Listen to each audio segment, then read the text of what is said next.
Hello everyone, Mike here. I'm black and white today because I'm in a particularly black and white mood. I don't know why, I just thought I'd go for it. And if I'm going to make these discussion videos a regular thing, I thought this would separate somehow these videos from like my vlogs where I talk about my stories and things like that and the live streams that we do. So anyway, the last horror discussion video that we did was about the scariest true story you've ever heard. I'll leave an annotation around here somewhere and a link to that down below.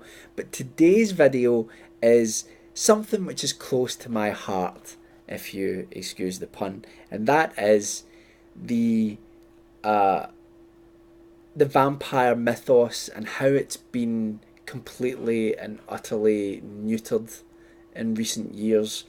When we've seen things like Twilight, that's probably the biggest culprit. That's the one that people are most aware of.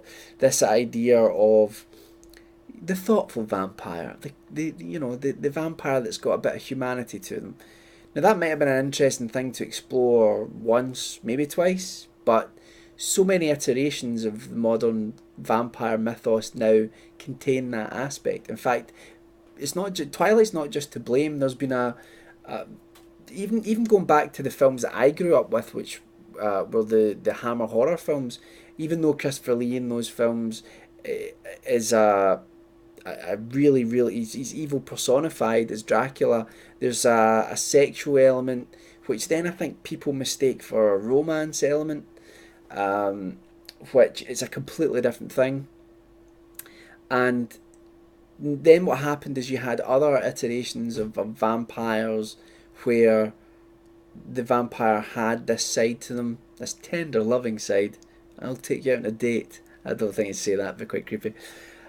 And we lost out as horror fans. We lost out. There are some phenomenal vampire films out there, and there's some phenomenal books, vampire stories. But we really have lost out on a major component, a major weapon in the horror arsenal, which is the vampire as it has originally been told. A story about this demonic, horrific creature that preys on people and drains slowly, night by night, the very life force from them, and then condemns them to have this perpetual hunger and to go and feast on their own families and the people who they knew while they were alive. I mean, that's an evil, twisted idea, and I love it. I have always loved it. When I was a kid, the vampire story was what stuck in my head the most out of all the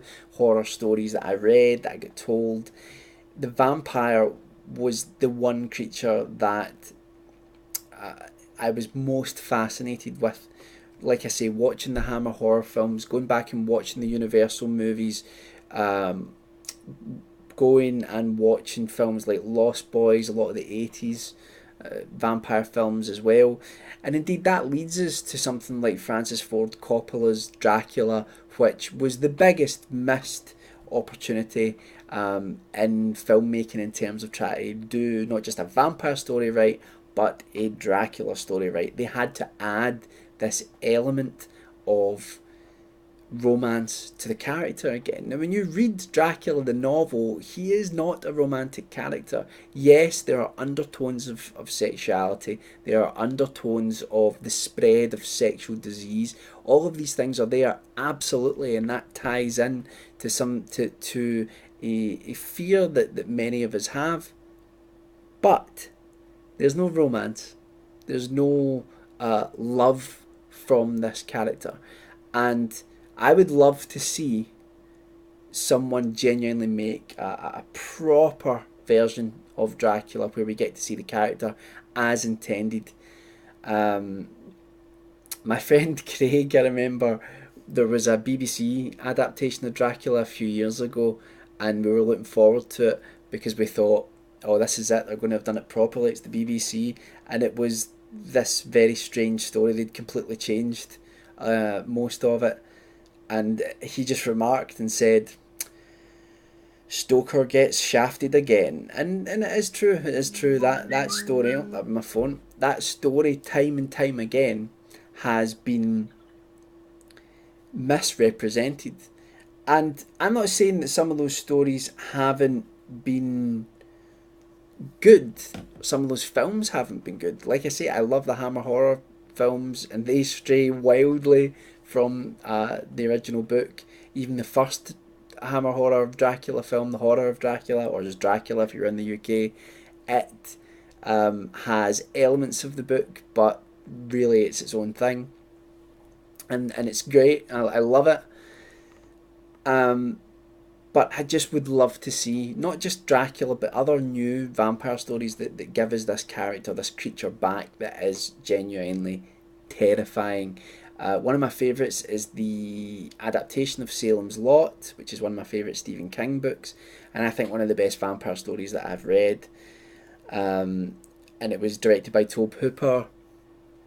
It's a really, really great made for TV movie essentially, although I think it did get a theatrical release. I would highly recommend it, even though kind of ironically that version of Salem's Law, it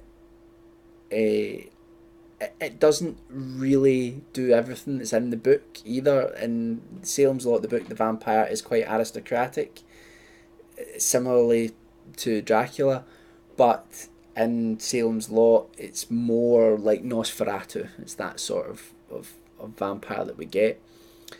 So anyway, what do you all think? Do you think the vampire is done as a monster? Do you think we can no longer find it frightening because there have been so many iterations of that creature that it's essentially like watching the Aliens films? Alien was, especially when it was made, terrifying film. But by the time you get to the Aliens versus Predator movies, you've seen so much of that character, or that creature. You've seen so much of it that it no longer has any mystery or any fear. So can that be recaptured in any way? And I think that can be applied to Dracula and to the vampire creature in general. But there are loads of different versions of the vampire story as well. When we look to Japan, for example, not Japan, China. There's an entire genre of vampire film in China, and it's these vampires. I can't remember the name of them, but they're jumping vampires, hopping vampires, and the films are actually quite funny. But at least in those films, the vampire is still something to be feared a lot of the time, and that's really what I'm getting at. I want to see that again. I would love to write a proper vampire story at some point, which I'm certain I absolutely will. So I'd love to hear all of your thoughts about it. What do you think about the vampire? Do you think it could ever be frightening again? Do you think did it ever frighten you in the first place? And would you like to see that creature explored more in films and in stories, or do you think it's done? I mean, to move on away from those sorts of classic monster characters. That's all for me for now. I will be doing another discussion video in a few days, and there's a bunch of other stuff coming up on the channel. I know Martin and Callum have got some other stuff planned as well. I'm going to be filming, if this is going up on Friday, as it should be, then I'm actually filming a short film right now for the channel. So that'll be interesting, in an abandoned nursing home. So hopefully we can do something quite creepy for you, and you guys and gals will all enjoy that. So please do subscribe. Please do check out the Facebook page, my Twitter feed, and my books if you want to read some of my stories. That's about all for now, and I will be back soon. So you all stay creepy, and I'll see you on the other side, Ray. Ghostbusters.